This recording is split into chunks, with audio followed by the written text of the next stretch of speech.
હાલ છોટાઉદેપુરથી સમાચાર મળી રહ્યા છે। છોટાઉદેપુર નગરપાલિકામાં બોર્ડની રચના પૂર્વે ભાજપનું બળ વધ્યું।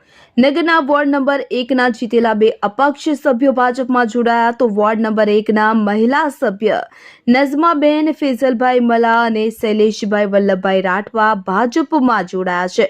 તો જિલ્લા પ્રમુખ ઉપેન્દ્ર રાઠવાની હસ્તે જિલ્લા ભાજપ કાર્યાલય ખાતે ખેસ પહેર્યો તો નગરપાલિકામાં ભાજપનું સંખ્યાબળ વધીને 10 થયું છે। તો નગરપાલિકામાં ભાજપનું બોર્ડ બનશે તેવો જિલ્લા પ્રમુખનો દાવો। તો ભાજપમાં જોડાયેલ મહિલા સભ્ય નઝમાબેન સાથે તેમના પતિ ફેઝલ મલા પણ ભાજપમાં જોડાયા છે। જો કે નગરપાલિકાની ચૂંટણીમાં તેમના પત્ની અપક્ષ તરીકે ચૂંટણી લડ્યા હતા।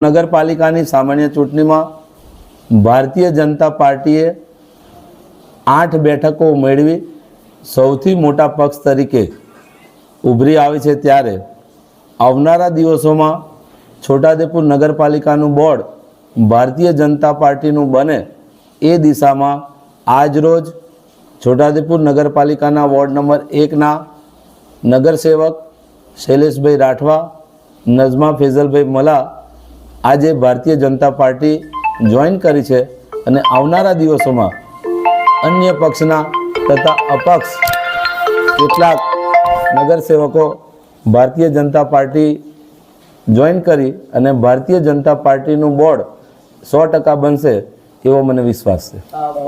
પરંતુ બીજા કયા પક્ષો તમારી સાથે છે અને કઈ રીતે બોર્ડ ભારતીય જનતા પાર્ટી આગામી દિવસોમાં બનાવશે? સમય આવે આપ સૌને એ બાબતે માહિતગાર કરવામાં આવશે। અત્યારે એ બાબતે કહેવું ઘણું વહેલું કહેવાશે। એવું લાગી રહ્યું છે કે અપક્ષો બોર્ડ બનાવે? ભારતીય જનતા પાર્ટીનું બોર્ડ 100% બનવાનું છે, એમાં કોઈ શંકાને સ્થાન નથી।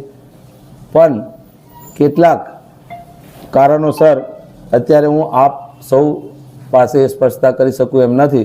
આવનારા દિવસોમાં સમય આવે આપણે સમક્ષ આ બાબત પણ ઉજાગર કરશું। બોર્ડ તો ભારતીય જનતા પાર્ટીનું બનશે, પ્રમુખ અને ઉપપ્રમુખ કઈ પાર્ટીના હશે? પ્રમુખ 100% ભારતીય જનતા પાર્ટીના મેન્ડેટ પર ચૂંટાયેલ વ્યક્તિ ભારતીય જનતા પાર્ટીનો કાર્યકર્તા નગરના પ્રમુખ તરીકે ચૂંટાશે। એમાં ઉપપ્રમુખ કોણ બનશે?